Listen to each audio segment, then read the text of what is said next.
Olá, eu sou a Thalita Sabino Dias, sou física, formada em física com ênfase em física médica pela PUC São Paulo. Tenho mestrado na área de ciências e tecnologia nuclear pelo IPEM, através da USP, Universidade de São Paulo. Atualmente sou docente em universidades onde eu leciono nos cursos de tecnologia, em radiologia, alguns cursos de pós-graduação, inclusive aqui na EAD Plus. Então já quero aproveitar e agradecer o convite. É um grande prazer estar aqui hoje participando do CONARAD e podendo contribuir um pouco para mostrar um pouquinho da importância da proteção radiológica para principalmente os indivíduos que são ocupacionalmente expostos. Nós queremos atingir você que quer trabalhar, que está estudando ou que já trabalha com radiologia. Então hoje nós vamos falar um pouquinho da proteção radiológica e é um grande prazer, agradeço muito a EAD Plus para que possamos estar juntos aí divulgando o nosso conhecimento. Então vamos começar falando então da nossa palestra de hoje. Nós sabemos que a radiação ionizante ela é utilizada em abrangência em diversas áreas. A nossa área é a da saúde principalmente, onde nós temos a utilização tanto do radiodiagnóstico como o raio-x convencional, a mamografia, densitometria óssea, tomografia computadorizada. Temos áreas de tratamento como radioterapia ou a medicina nuclear que atende a ambos, tanto diagnóstico quanto tratamentos. Então nós temos uma vasta área aí utilizada na região da saúde, onde nós podemos aplicar o uso da radiação ionizante. A área da indústria também é uma área que cresce muito, né? Então, onde nós temos aí aplicações, por exemplo, para fazer controles de qualidade, fazer verificação de turbina de avião, de cascos de navio. Ela é muito utilizada também na área da agricultura, alguns alimentos que são irradiados, para nós conseguirmos ter um aumento do tempo de vida desse alimento, entre outras, agricultura, controle de pragas e etc. Nós temos também a área de pesquisa que evolui cada vez mais, onde nós temos aí fabricação de fontes radioativas, inclusive algumas que nós utilizamos na área da saúde, entender o comportamento dessa radiação ionizante nas diversas áreas. Então a pesquisa abrange não só fontes radioativas para a saúde, como tudo que envolva essa radiação ionizante. E por fim, também temos a utilização dessa mesma radiação quando nós falamos em geração de energia elétrica. Então, atualmente no Brasil, nós temos as usinas de Angra 1, 2 e 3, que são responsáveis por gerar energia elétrica através dessa radiação ionizante, através dos reatores nucleares. Então, nós temos uma vasta aplicação dessa radiação. O nosso grande problema é saber como é essa radiação, entender o que ela é, como ela se comporta, como que ela interage, o que ela pode causar. Por que as pessoas têm tanto medo quando falamos em radiação? Nós que somos da área sabemos a diferença entre uma radiação ionizante e de uma não ionizante. E temos a obrigação de entender os riscos que ela pode trazer. Já as pessoas que são leigas, que não são as estudiosas desse assunto, entendem radiação como qualquer radiação, não sabem muito bem diferenciar uma da outra. Então, também faz parte do nosso papel colocar para a sociedade também, entender que a radiação, sim, ela pode ser perigosa, mas que ela traz muitos benefícios quando nós aplicamos nessas diversas áreas, onde nós temos muitos benefícios para a população, para o meio ambiente, para a ciência. Então, é nosso papel também fazer essa divulgação e explicar também para as pessoas que existe um risco, sim, mas é um risco controlado, desde que tudo feito corretamente. E aí, então, a gente começa o nosso papo. O que é radiação ionizante? Sempre nós devemos começar a falar de radiação entendendo o que ela é. Toda radiação é uma forma de energia, é energia que consegue se propagar de um meio para outro meio, de um ponto até outro ponto. E aí, dentro desses vários tipos de radiações, desses vários tipos de energia, nós temos a divisão do que é radiação ionizante ou não ionizante. A radiação que é ionizante são aquelas que elas possuem energia suficiente, ou seja, já é característica dessa própria radiação, ter energia suficiente para conseguir ionizar. Ou seja, quando essa radiação encontra átomos, quando ela interage com átomos de qualquer meio, ou pode ser do próprio corpo humano, ela tem energia para causar ionização. E o que é ionização? É a criação de íons. E para criar íons, essa radiação precisa ejetar, precisa liberar elétrons que estejam presos aos átomos. Então, a radiação ionizante é aquela que vai ter energia suficiente para quando ela encontrar qualquer átomo no caminho dela, ela conseguir arrancar esses elétrons e, por fim, conseguir causar esses íons. Então, as radiações ionizantes, elas já possuem essa energia suficiente para ionizar. Dentro das nossas áreas de saúde, pesquisa, enfim, todas essas que nós citamos anteriormente, as principais não são só elas, mas as que nós mais utilizamos são o raio-x, a radiação alfa, a radiação beta e a radiação gama. Então, nós temos esses 4 tipos de radiações que são radiações ionizantes, portanto, têm essa energia suficiente e são as mais utilizadas dentre essas áreas. Bom, o que a população, o que as pessoas, ou até mesmo dentro da própria classe da radiologia, muitas vezes, algum dia nós somos levados a pensar nesses tópicos, né? Então, se a radiação ionizante é perigosa, né? Então, por que nós vamos trabalhar? Por que nós vamos correr esse risco de utilizar essa radiação? Por que um profissional da radiologia trabalha com radiação sabendo que ela é perigosa? Com certeza você já deve ter ouvido de alguém da família ou amigos quando optou por ir para a radiologia ou começou a estudar radiologia, alguém deve ter falado para você: nossa, mas você vai ter câncer, cuidado. Isso é a visão que as pessoas têm. Então, nós vamos falar sobre isso. Radiação causa câncer? Vamos também falar sobre isso. Sim, pode causar câncer, mas não quer dizer que você vai ter câncer por causa da radiação. Por que nós vamos nos submeter a fazer diagnóstico por imagem ou às vezes tratamentos que utilizam radiação ionizante sabendo que ela é perigosa? Por que eu vou me submeter a um raio-x, vou fazer uma tomografia, vou fazer uma radioterapia, num caso de um tratamento, se eu sei que essa mesma radiação é perigosa, pode causar algum problema de saúde, né?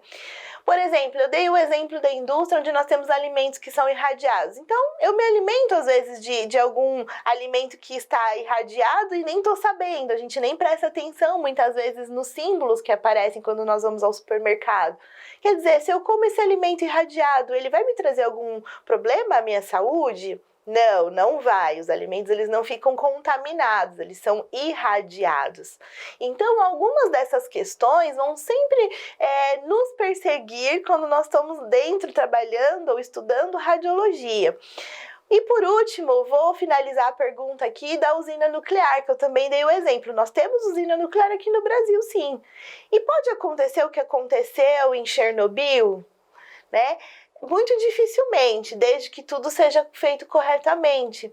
Então, em todas essas respostas, em todos esses questionamentos que nós estamos falando agora, gira em torno de um ponto principal. É fazer, trabalhar, utilizar a radiação ionizante com segurança. Como nós vamos utilizar com segurança? Aplicando as normas, as leis, os requisitos para a proteção radiológica. E isso vai implicar num profissional que tenha esse conhecimento. Não basta nós só termos a técnica, ser um bom profissional que faz imagens belíssimas, onde os médicos sempre te elogiam.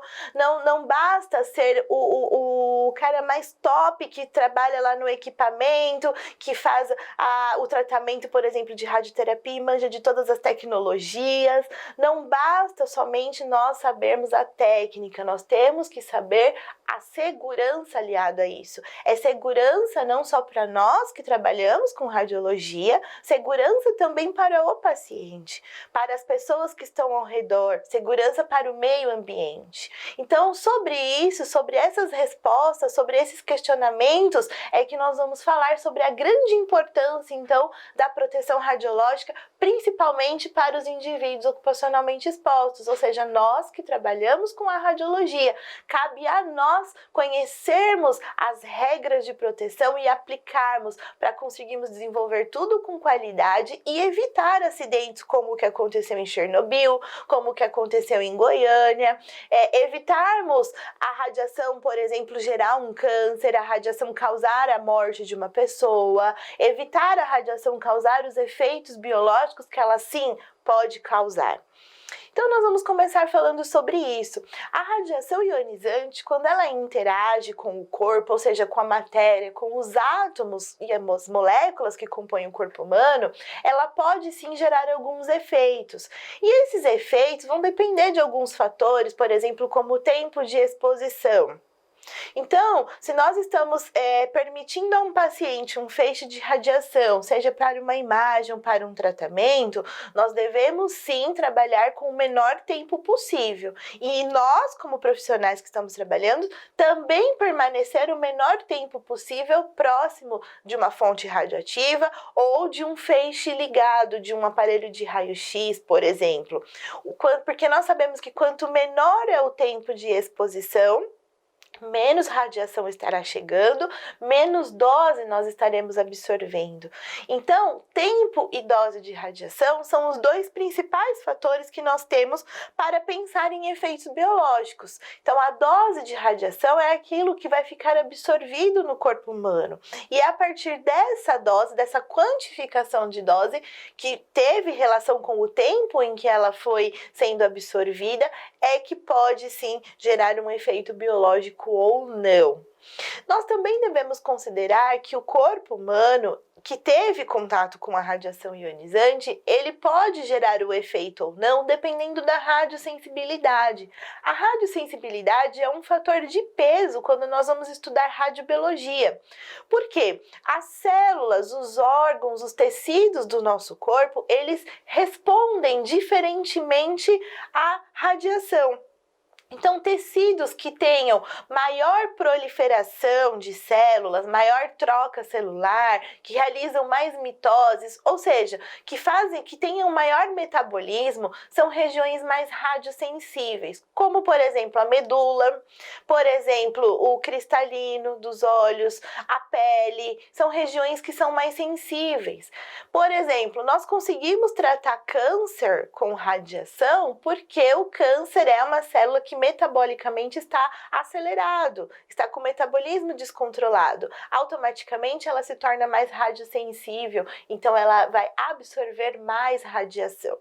Então nós temos esse fator de radiosensibilidade que também vai ser predominante aí para saber se vai desenvolver um efeito biológico ou não naquele tecido. Alguns trazem uma resposta muito rapidamente, que são os tecidos mais radiosensíveis, e aqueles que são menos radiosensíveis talvez demorem mais tempo para desenvolver este efeito biológico devido à dificuldade dele de absorver essa radiação.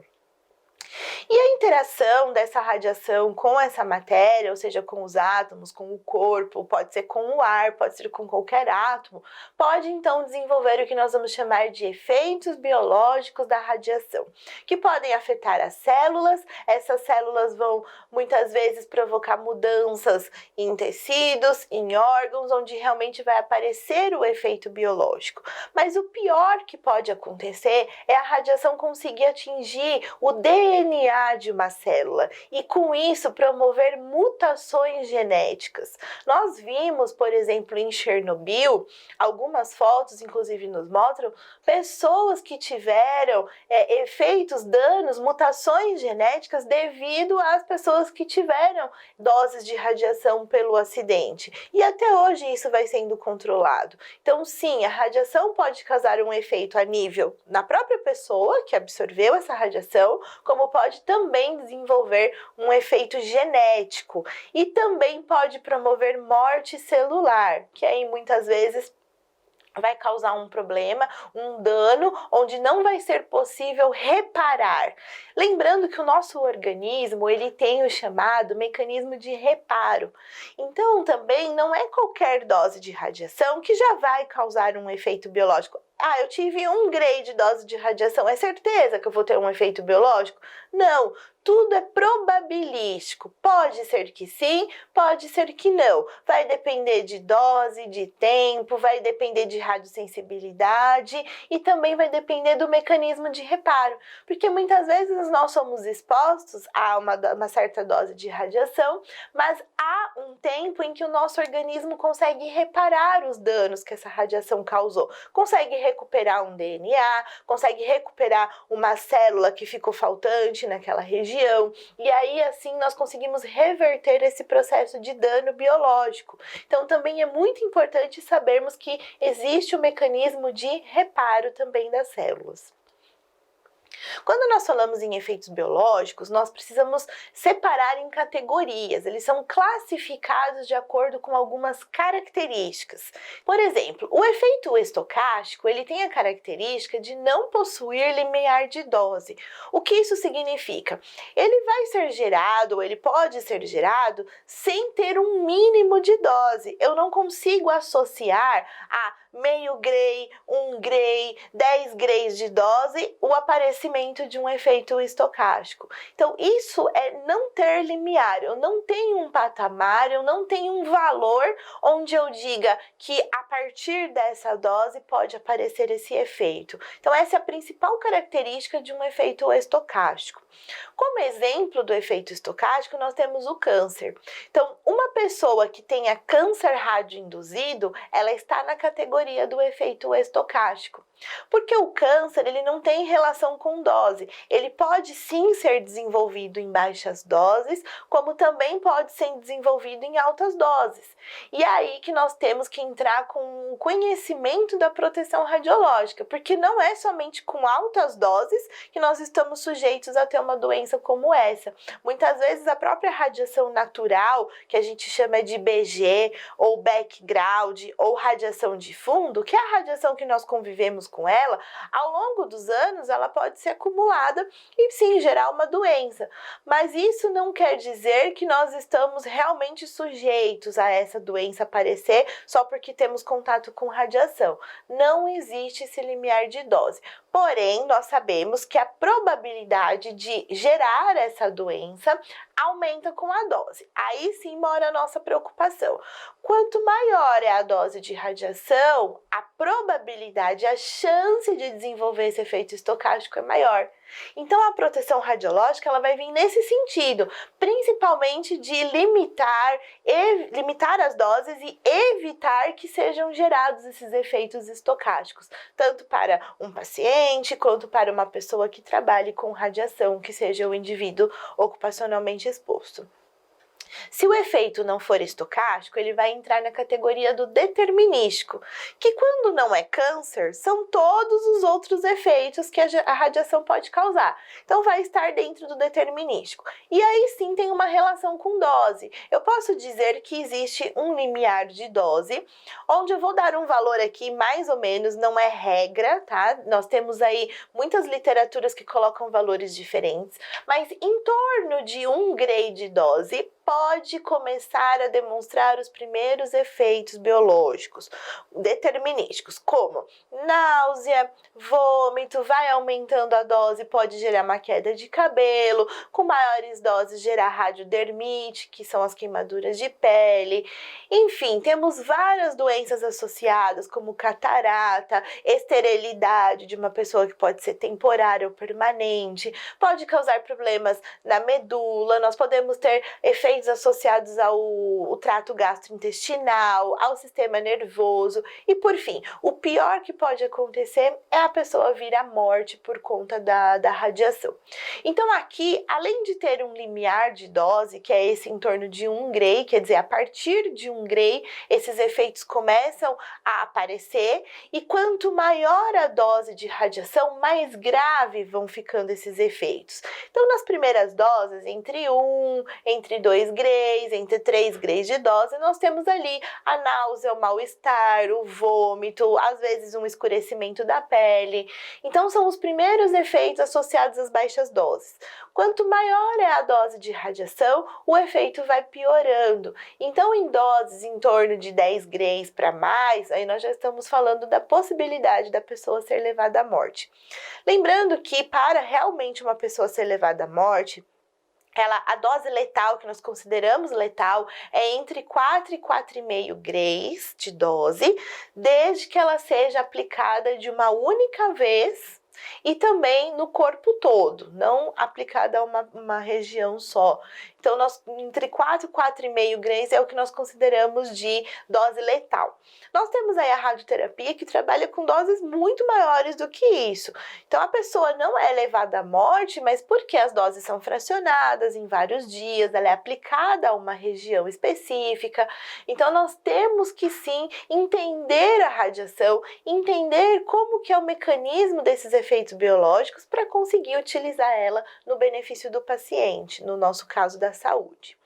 Então, nós temos um limiar aproximadamente de 1 gray de dose e sabemos que a gravidade deste efeito vai sim aumentar com a dose de radiação. E muitas vezes o efeito determinístico também está associado à morte celular. Então, aí em casos de necrose de pele, por exemplo, vai estar associado ao efeito determinístico.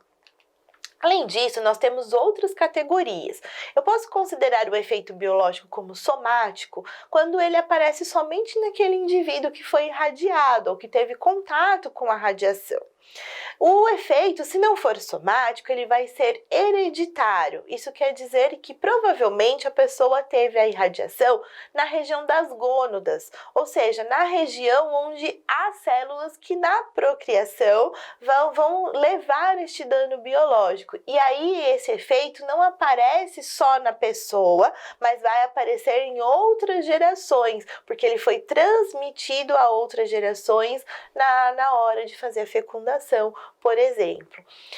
E nós temos também os efeitos ditos como imediatos, que são aqueles que aparecem em poucas horas ou poucos meses, poucos dias depois que a pessoa foi irradiada. Nós temos casos de imediatos aí, como os acidentes, por exemplo, de Goiânia, de Chernobyl, que demonstraram logo que as pessoas tiveram contato com a radiação, já começaram a apresentar queimaduras de pele, bolhas nas mãos, começaram a sentir os primeiros efeitos, que são náusea, vômito. Então, são esses efeitos imediatos que podem aparecer logo que a pessoa teve a dose de radiação. Ou o efeito vai ser tardio, vai ser aquele que vai demorar aí de muitos meses até anos para ser desenvolvido. Por exemplo, catarata é uma doença que é uma região ali do cristalino dos olhos, que é uma região radiosensível, mas mesmo com doses um pouco maiores de radiação, ela demora anos para ser desenvolvida, no mínimo aí em torno de 4 anos para ela ser desenvolvida. Então aí já é um efeito tido como tardio, porque vai demorar mais. Então nós temos aí todas as classificações possíveis dos efeitos biológicos.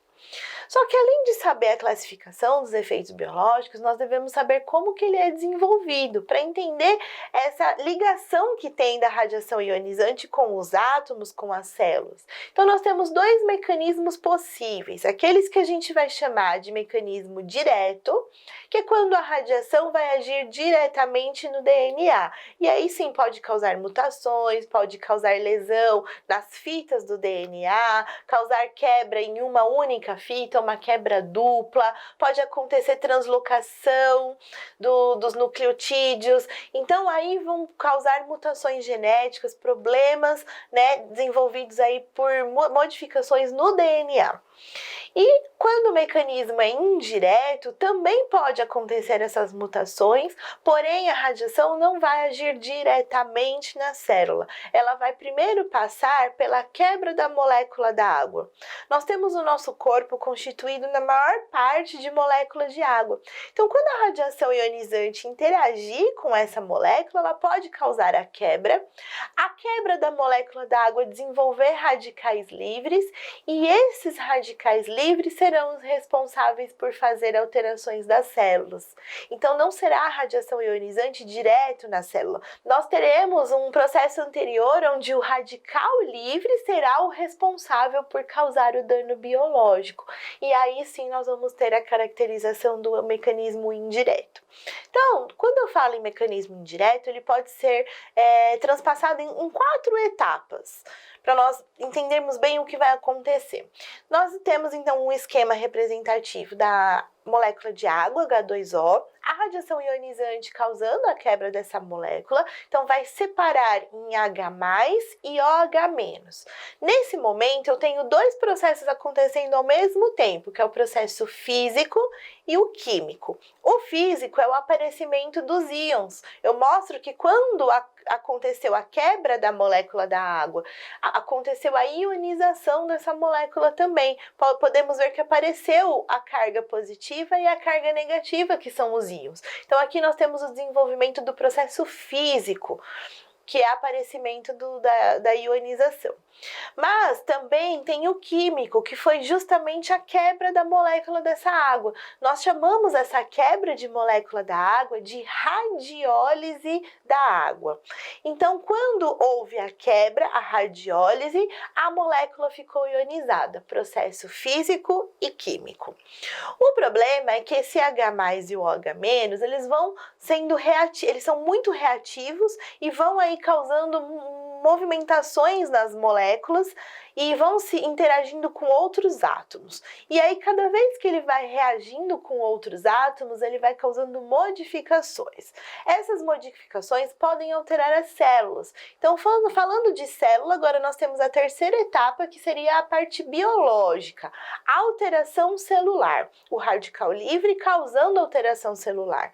Uma célula que está alterada, que não está no seu estado mais normal, pode sim gerar uma doença, que eu vou chamar de quarta etapa, que é a etapa orgânica, quando efetivamente desenvolve a doença, desenvolve o efeito biológico. Então, nós temos aqui a descrição das etapas para o aparecimento do dano biológico quando está no mecanismo indireto.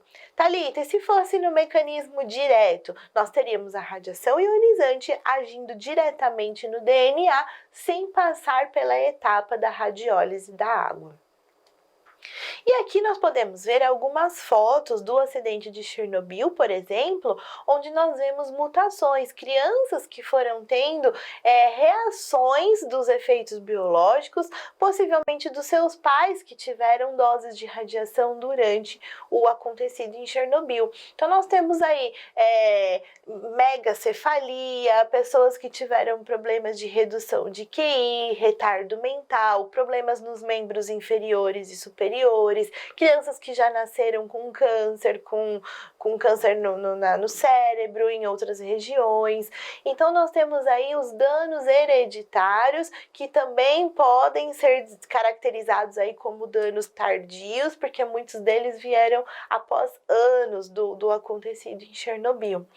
E aqui algumas fotos que demonstram um acidente de Goiânia. As pessoas que tiveram bolhas nas mãos, que sofrer amputações, porque pegaram no Césio 137, tiveram contato físico com a fonte e aí sofreram o dano imediato, que foi essa reação nas suas mãos, por exemplo, ou queimaduras de pele. Então, nós temos sim que aqui entender que a radiação ela é perigosa, ela pode causar problemas biológicos, pode causar problemas em DNA, pode causar problemas a nível de pele, pode causar uma simples queda de cabelo, mas também pode causar o câncer, pode causar a morte de uma pessoa. Então, um profissional da radiologia tem a obrigação de entender isso, o que é a radiação ionizante e como ela pode agir, o que ela pode causar.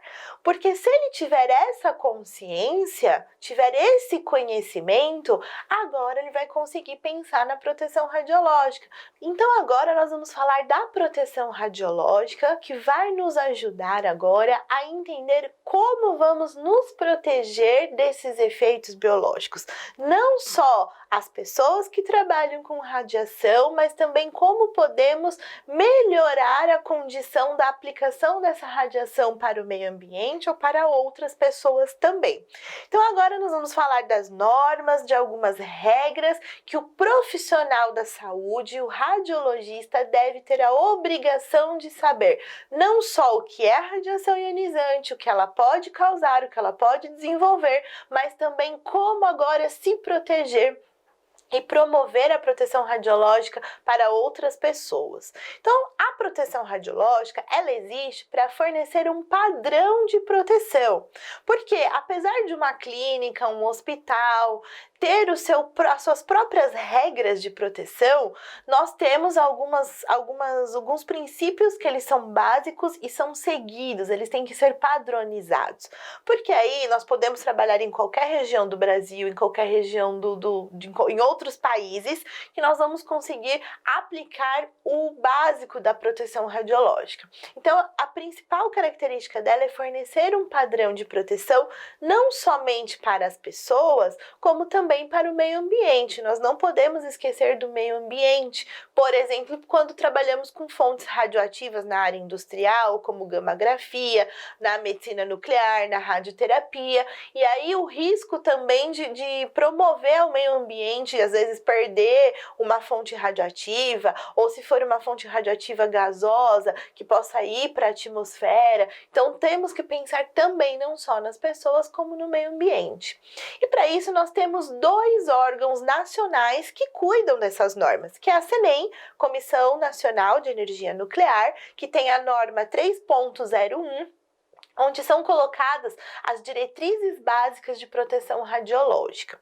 Além da CENEM, nós temos o Ministério da Saúde, que utiliza a Anvisa, e fez a Portaria 453, onde também temos as diretrizes básicas de proteção radiológica, mas agora específicas para raio-x médico e raio-x odontológico. Então, a CENEM, ela vai cuidar um pouco mais das áreas onde nós tenhamos energia nuclear, ou seja, fontes radioativas, e o Ministério da Saúde e Anvisa, com a Portaria 453, vão abranger a área de raio-x médico ou odontológico. E dentro das duas normas, nós temos o que é padrão, que são os princípios da proteção radiológica. Uma vez que você entende todos esses princípios, com certeza você vai ser um profissional que vai trabalhar sempre pensando no bem de utilizar essa radiação ionizante. Vai pensar sempre como trabalhar certinho e promover a proteção radiológica. O primeiro princípio é a justificação. Justificação mostra que nós temos a prática, quer dizer, o uso da radiação ionizante, ela é justificada toda vez que o benefício supera o risco. Então, apesar de conhecermos os riscos da radiação, acabamos de colocar alguns efeitos biológicos, nós sabemos que essa radiação sim é perigosa, o porquê vamos ser responsáveis então de liberar essa radiação perigosa numa pessoa? No paciente, fazer uma imagem, fazer um tratamento. Então, para nós estarmos amparados pela lei, é justificado o uso dessa radiação, claro que dentro do controle, para promover um benefício, o benefício de uma imagem, de um diagnóstico, de uma cura através de um tratamento com radiação, vai superar o possível risco que ela possa vir causar. Esse é o princípio da justificação.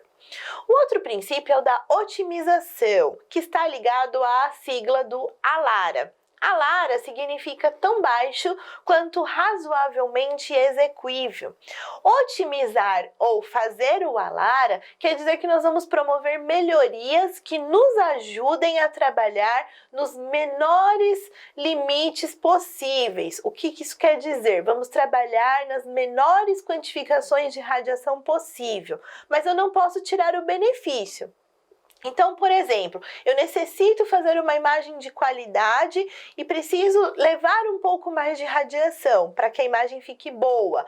Ok, não tem problema nenhum, mas de repente eu consigo a mesma imagem com qualidade melhorando a técnica e reduzindo um pouco de radiação para o paciente.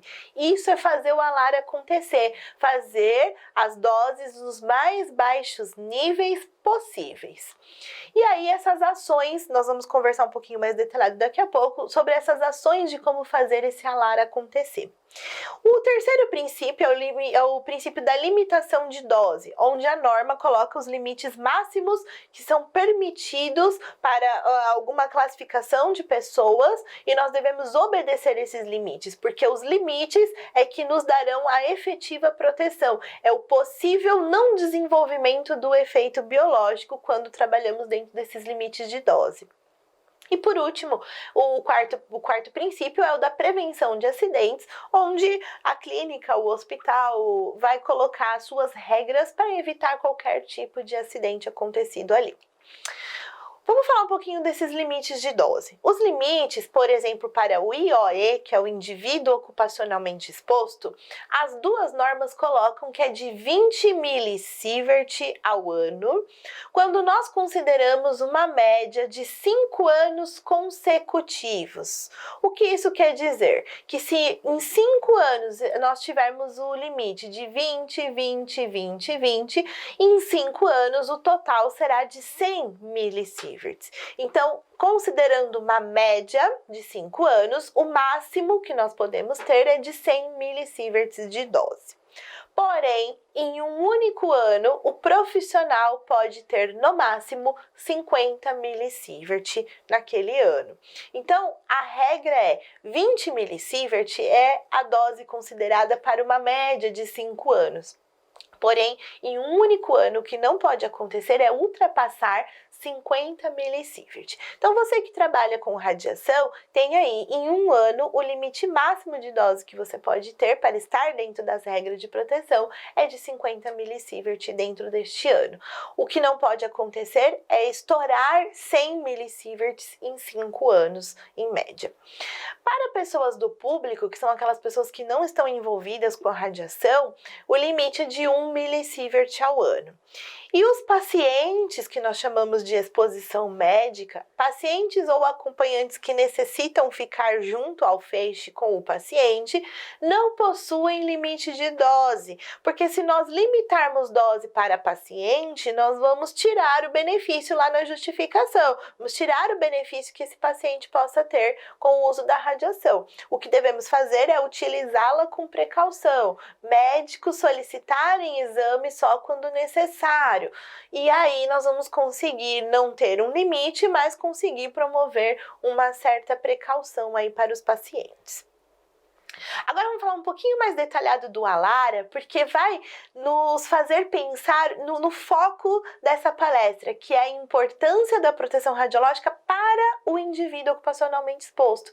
Você que trabalha com radiação, que já entende o que é radiação ionizante, que já entende os efeitos biológicos, que sabe as técnicas radiológicas para operar um equipamento, realizar uma imagem com qualidade.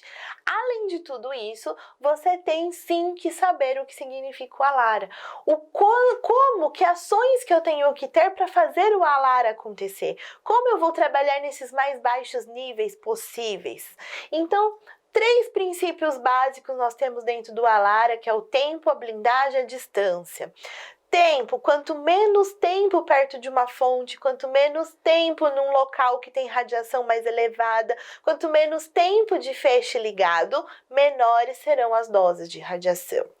A blindagem ou as blindagens, elas servem para nos fornecer uma certa proteção, mas além disso a blindagem serve para reduzir a quantidade de radiação. Então nós vamos ter as blindagens que muitas vezes vêm através do avental de chumbo, óculos plumbífero, protetores de tireoide ou às vezes as próprias blindagens das construções das salas dos equipamentos. Então saber utilizar a blindagem também no momento correto vai te promover uma redução de dose. E a distância, que vai operar de acordo com o inverso do quadrado da distância. O que isso quer dizer? Quanto mais longe nós ficarmos perto de um feixe ou de uma fonte radioativa, a nossa dose será menor ao quadrado. Ou seja, mantendo distância, nós já estamos com certeza protegidos aí, ou pelo menos com doses reduzidas de radiação. Então, um profissional que entendam esses 3 requisitos, ele vai saber aplicar a proteção radiológica ou para um paciente ou para ele próprio. E além disso, coisas básicas, corriqueiras do dia a dia, como usar o dosímetro. Muitas vezes o profissional da radiologia sabe que no seu dosímetro vem praticamente zero, quer dizer, nesse mês eu não tive nada de radiação, nem no outro, nem no outro, há um ano eu não tive dose de radiação, e ele simplesmente, por conveniência de muitos anos de trabalho e sempre vir zero no seu dosímetro, ele acha no direito de não utilizar mais o dosímetro ou esquecer de utilizar o dosímetro num plantão. Hoje é domingo, não vou usar. Gente, o dosímetro é o único mecanismo que temos de quantificar a dose de radiação? Radiação a gente não vê, não pega, não sente, não cheira. Então, nós não temos como perceber a presença da radiação, a não ser utilizando o dosímetro, que é o que vai fazer essa quantificação para nós. Muitas vezes nós estamos trabalhando num equipamento que, se ele estiver descalibrado, você não vai saber se não foi feito um controle de qualidade. Então, muitas vezes, nós nos damos o direito de não usar o dosímetro, mas isso é incorreto, porque ele é a única maneira que nós temos de quantificar o quanto de dose nós, profissionais, estamos recebendo ao longo do mês. E assim você vai conseguir perceber se você realmente está dentro dos limites para não ter um desenvolvimento de efeito biológico. Além disso, os usos dos EPIs, equipamento de proteção individual, ou EPC, que é o equipamento de proteção coletiva. Vou fazer um raio-x no leito, vou participar de uma radiologia intervencionista. Tem que utilizar os EPIs, o avental de chumbo, muitas vezes o protetor de tireoide. Quem trabalha com medicina nuclear tem que utilizar quando for fazer a eluição, por exemplo, de um Tecnésio 99, porque são esses mecanismos de equipamentos de proteção que muitas vezes vão fazer a redução de dose em áreas sensíveis do nosso corpo. Além disso, vou falar novamente, bater nessa tecla. Conhecimento, fazer treinamentos, fazer reciclagens promovem conhecimento ou promove a renovação do seu conhecimento. E aí vai fazer com que nós pensamos sempre no ALARA e vamos pensar em trabalhar melhor, promovendo a otimização e a redução das doses. Além disso, utilizar a colimação quando for necessária, e tem vários outros fatores que nos ajudam a pensar em reduções de dose. Então, novamente, um profissional que conhece muito bem não só a técnica, mas todos esses requisitos, as normas de proteção radiológica, vai sim estar protegido e promover uma melhora também de dose para o paciente. O dosímetro, ele é um instrumento, como nós falamos, de medição de dose. Então, as normas colocam que nós devemos utilizar o dosímetro durante toda a nossa jornada de trabalho, e se você trabalha 4 horas, são durante as 4 horas, se você faz um plantão de 24 horas, durante as 24 horas, o dosímetro deve estar no seu porte, com você. O dosímetro, ele é pessoal e intransferível, não dá para emprestar o dosímetro para o colega. Se nós tivermos mais de um emprego, vai ter um dosímetro para cada local de trabalho. Quando utilizar o avental de chumbo em alguma ação necessária, esse dosímetro deve estar por cima do avental de chumbo e não por baixo, sempre por cima. O dosímetro deve ser trocado mensalmente, onde são feitas as leituras de dose mensais do indivíduo ocupacionalmente exposto. E quando utilizarmos outros dosímetros, como anel ou pulseira, por exemplo, não vai dispensar o uso do dosímetro do tórax. Então, o dosímetro que nós usamos mensalmente durante a nossa jornada de trabalho deve estar localizado na região do tórax. Agora, em relação às doses, como eu já até citei anteriormente, normalmente, se nós estamos em condições favoráveis ou os equipamentos calibrados, é para o indivíduo ocupacionalmente ter no seu relatório do dosímetro aparecer como BG. Isso significa radiação de fundo, radiação ambiental. Quer dizer, no seu dosímetro não foi colocado doses a mais, ou seja, você não foi exposto a doses a mais. Então, isso traz muitas vezes o comodismo de não utilizar o dosímetro corretamente. O dosímetro de mês a mês, ele deve mostrar que o indivíduo ocupacionalmente exposto praticamente não teve dose, porque esse é o nosso objetivo, trabalhar com proteção. Mas isso não quer dizer que se aparecer um 0,6 milisievert, 0,7 milisievert, existe um motivo para preocupação. Não, nós temos um limite máximo de 50 milisievert ao ano. Somente se ultrapassar esse limite é que devemos recorrer a, por exemplo, um afastamento aí para tentar reduzir as possibilidades de efeitos biológicos. No raio-x convencional, mamografia, tomografia, normalmente o profissional tem aí esse nível de BG, quer dizer, realmente não vem muita exposição ali, muita dose que vai chegar no dosímetro. Agora, medicina nuclear ou outras áreas como radiologia industrial ou a própria radiologia intervencionista são áreas que dão um pouco mais de dose, pela proximidade, por mexer com fontes radioativas. estar muito próximo das escopias feitas pelo raio-x. Então, aí o nível de radiação é um pouco maior. Quando eu falo um pouco maior, é comparativamente com uma mamografia, uma tomografia. Isso não quer dizer que vai acima dos limites. Em todas as áreas de trabalho nossa na saúde, usando radiação, devem estar dentro dos limites estabelecidos pela norma da CENEM e portaria 453. Cuidado! Quando nós temos aí mensalmente o dosímetro que praticamente vem zero, pode acontecer, e como acontece muitas vezes em medicina nuclear, em algumas áreas onde a pessoa trabalha no centro cirúrgico, muitas vezes sem revisamento, pode acontecer do dosímetro vir, por exemplo, aproximado 1 milisievert dentro do mês. E aí nós vamos entrar dentro do chamado nível de investigação, onde deverá ser explicado para a CENEM, para fazer um relatório, né, o porquê, o que possa ter ocorrido para ter um aumento de dose e chegar nesse 1 milisievert ao mês.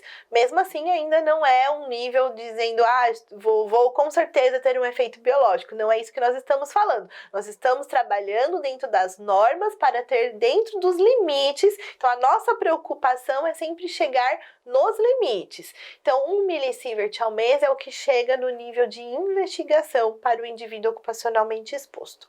E aqui eu vou dar o exemplo da radiologia intervencionista, onde nós temos aí uma área da medicina que os médicos vão utilizar agulhas, catéteres e vão fazer procedimentos invasivos normalmente e junto a esse procedimento vão fazer imagens.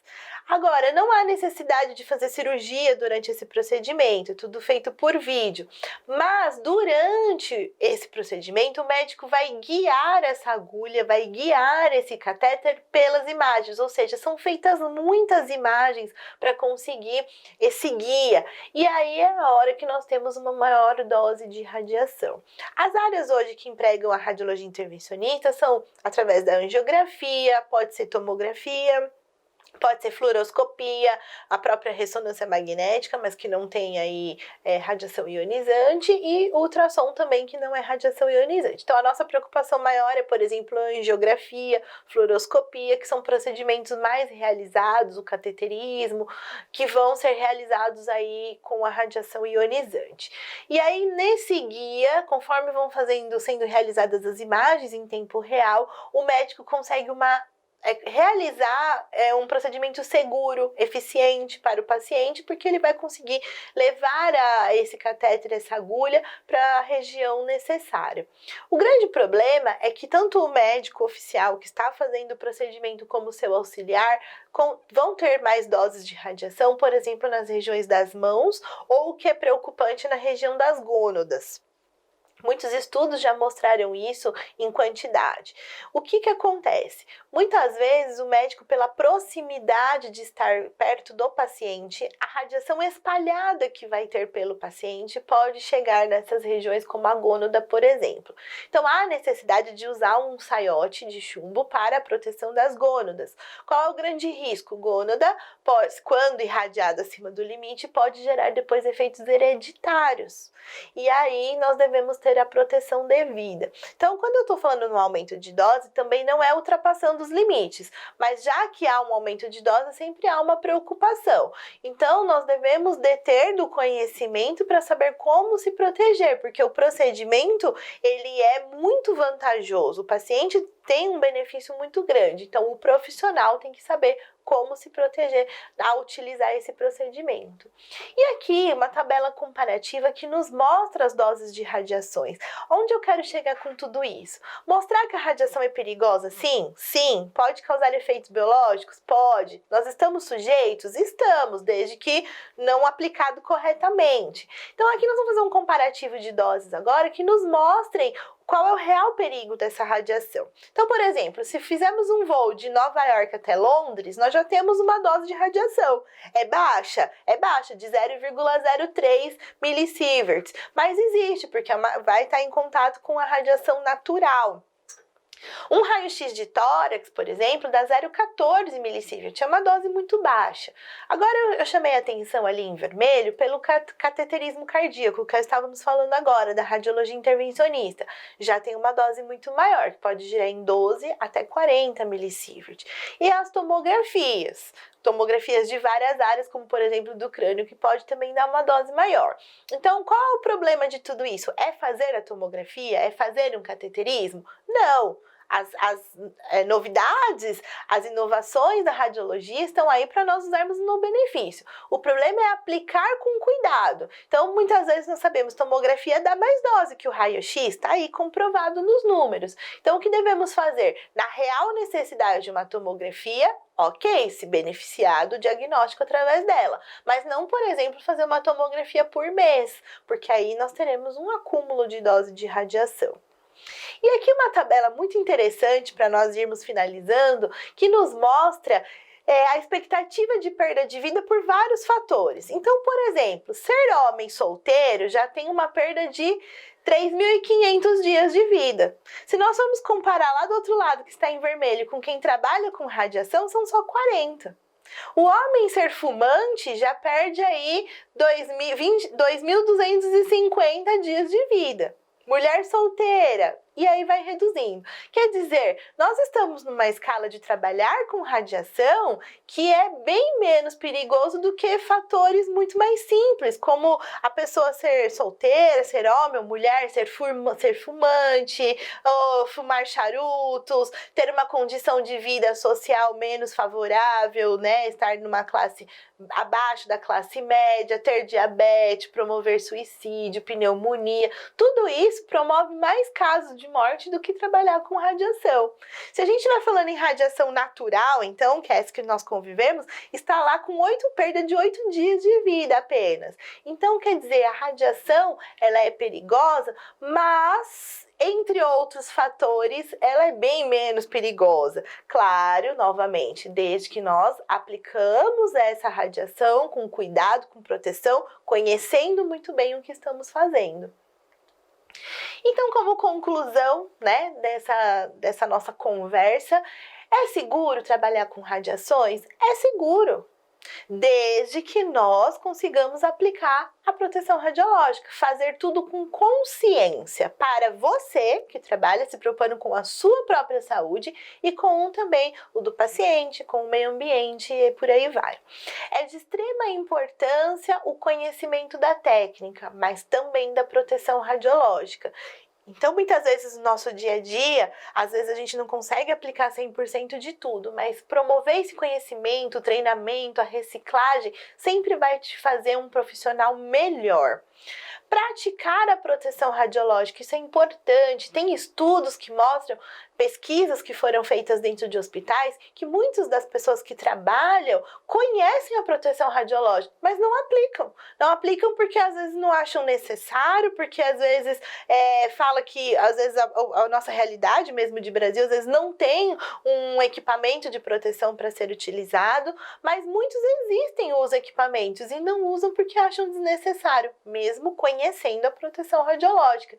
Então, muito do que nós estamos conversando aqui vai do profissional conhecer e optar por fazer o correto para ele mesmo e para o próximo. E é necessário, então, sempre fazer os treinamentos, as reciclagens, que uma hora vai entrar na nossa cabeça, que é preciso fazer o correto. E não podemos subestimar o perigo da radiação. Sabemos que o risco é muito pequeno para nós que trabalhamos com radiação, mas nem por isso vamos subestimar o perigo que ela possa causar. Então, quando eu falo em subestimar, quer dizer, eu devo sim aplicar a proteção radiológica. Eu não posso, por um detalhe, não usar um dosímetro, optar por não usar um avental de chumbo. É necessário, com tudo que estiver à nossa mão, nós fazermos acontecer, porque aí sim nós vamos estar seguros, promovendo, trabalhando com qualidade e promovendo o ALARA, né, que é os menores níveis possíveis de radiação. E sempre usar o dosímetro, gente, sempre. É o único mecanismo que nós temos aí de quantificar as nossas doses. Então, para nós que trabalhamos com radiação, fica aí as nossas dicas, um pouquinho mais do conhecimento, do que a radiação, do que a proteção radiológica e a consciência de que depende só de nós. É uma decisão, uma vez que você conhece, é decisão praticar. Então, eu espero ter ajudado no conhecimento, fico à disposição, sou muito grata por estar aqui hoje e agradeço muito a sua atenção.